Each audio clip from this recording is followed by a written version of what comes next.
But talking about banks, we decoded the key takeaways from the Q1 con calls of HDFC Bank, ICICI, Kotak and Axis, and what they signal now for the banking sector in the quarters ahead. Listen in. Number one is, I think not just, you may have seen the monetary policy in the past. It's very amply clear. The CD ratio is not an indicator that is going to be focused on, at least in the near future. It's going to be the liquidity coverage ratio. So that is exactly what we are also focusing.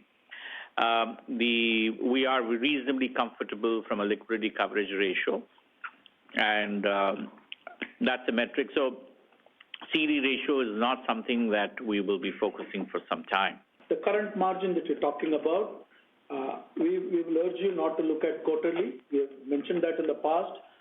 At the minimum, you should look at annually in terms of margin, because quarter to quarter, there are several customer needs that we will meet. If we start to focus on short term, we will not be able to meet the customer needs and appropriate franchise growth for the medium to long term. So we will not we will urge you not to bother with anything to do with quarter. Our expectations of NIM is that in FY27 it should be range bound, assuming no rate movements. Of course, there will be some impact on account of FCNRB deposit program and loans against FCNR deposits, which could be sort of slightly NIM dilutive. But overall, as a bank, we would continue to look at leveraging, growth, and as you rightly pointed out, risk-calibrated profits through optimizing various levers where NIM is clearly one of them. Coming to your point on slippage, I think it will be better if you look at compare that number over Q1 26 over Q1 27. I think there are seasonality impacts. If you look at that number, in Q1 2026, it was about 62 billion, which is now down to 55 billion.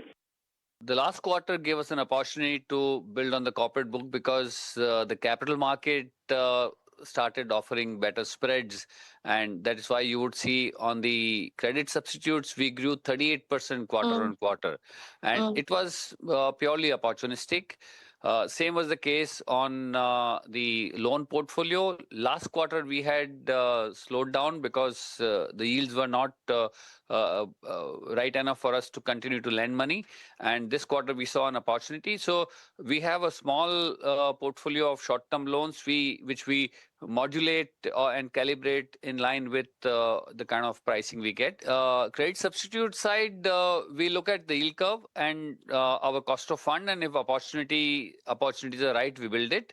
For instance, if you look at the large amount of money which is likely to come in through FCNRB, we will see an opportunity that the investment book will grow from here.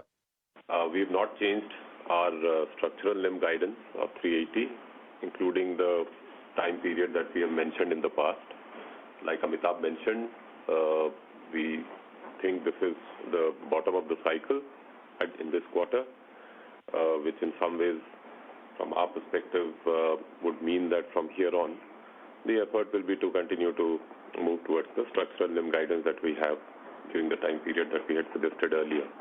Amitabh also mentioned that there is an FCNRB opportunity coming up during this quarter, which would mean that there might be surplus liquidity, which we'll try and deploy in terms of making sure that there is the right way to deploy and get growth on the back of that liquidity as well. Okay.